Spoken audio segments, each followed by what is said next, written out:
Hello, my name's Joel and welcome to Baldwin Hardwoods and our lumber education series. Today we're at our showroom here in Fort Collins, Colorado, and we're in the back and we're going to go over some lumber, kind of the language, how it's sold, and help explain some things to you so the next time when you come in you feel a little bit more confident about what you're buying. So to kind of start, we'll go over the thicknesses and how we separate each board. So you can kind of see on our, when you come in, you'll see on our labels, you'll see like 4-4 Siberian elm and 6-4 and 8-4. All that relates to the thickness. And so a 4-4 or a 4/4 board would be referring to an inch thick.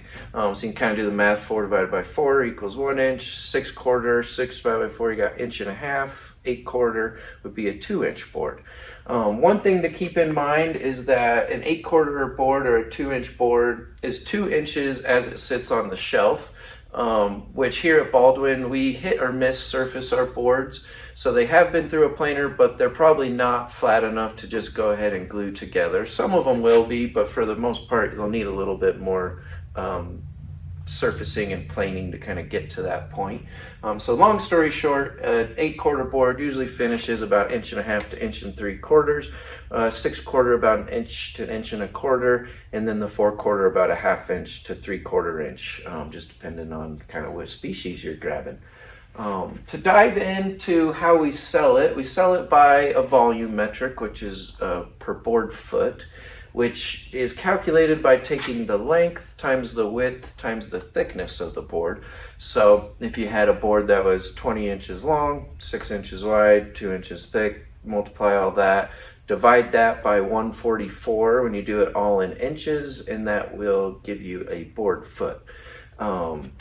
So like this board, for instance, is 6 board feet. One thing we do nice at Baldwin Hardwoods is we calculate everything and go ahead and write the board foot on each board to kind of make it easier for you and a little quicker when we go to check you out. All right, so now to continue the conversation on how lumber gets differentiated and how people kind of talk about it, and also what affects the pricing of each piece, we'll kind of talk about the grades of lumber, and we'll start with rustic, which would be kind of your lower grade. And here's kind of an example of a board of that. So you can kind of see, you got more knots and open cracks and voids and things. Another thing is like the end of this board isn't quite all square and things like that. So a little bit of a rougher board, if you will. Then your second grade that we have here would be a number 1 common, or number 1 is kind of our common grade. You'll kind of see it called, but you can kind of see still some open voids and knots and things, but as a majority of the board is pretty clean, nice and square, not too many open cracks and knots and things. And then moving on to the FAS, or first and second grade, this would be kind of your top grade, if you will. You can kind of see pretty much no knots or cracks in the board, nice and straight. This board is nice and flat. Didn't really move too much in the drying process, and is going to kind of drive a higher dollar. So that to kind of get into the pricing, FAS, or first and seconds, and rustic, if they're in the same lumber species and thickness, the FAS would be a little bit more per board foot commonly than getting into the rustic material, with the thought of there's a lot more usable lumber in here if all you're after is really clean pieces, but also with all the epoxies and fun stuff that are available to us now, a board like a rustic board can give you a lot more opportunities for that type of fill and give you a completely different look if that's what you're going for. So it kind of depends on the project that you're after and what you're building and which grade you would go after. But they definitely are graded that way, and it just has to do with the quality or the characteristics of each board.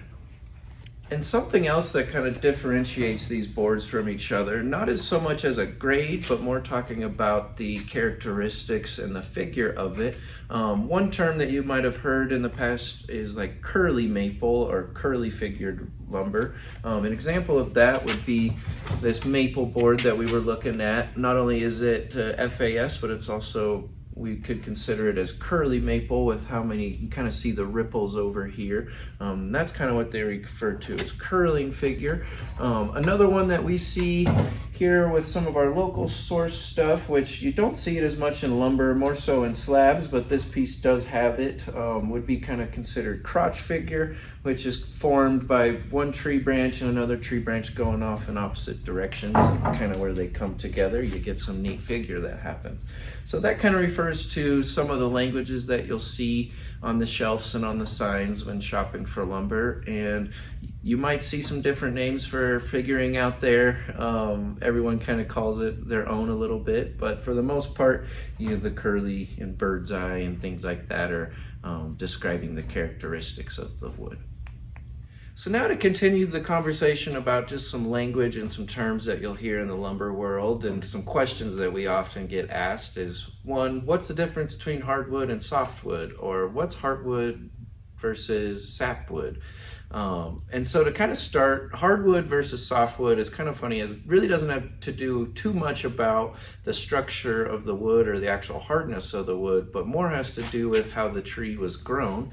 And not to mess it up, I'll let you guys look that up to get exactly what the difference is. I'm not going to act like I know it all here today, but I can kind of show you the differences as well, and getting into kind of the heartwood and the sapwood.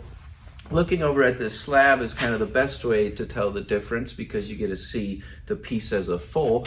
Kind of towards the center of the tree or the old growth, you'll see the heartwood, which is kind of referring to the center of the tree. And then you'll see on the outsides, this Siberian elm slab has some distinct sapwood, where you've got these blonder pieces there, and that would be the sapwood or the new growth of the tree.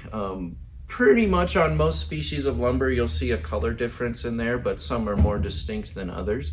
And kind of jumping over to dimensional lumber, you don't find sapwood in dimensional lumber as often. You definitely can, but just kind of the way it's milled, with that sapwood being by the edge most commonly, you don't see it as often when you get a board that's all squared up and there's kind of no natural edge. This would just be all heartwood in this board.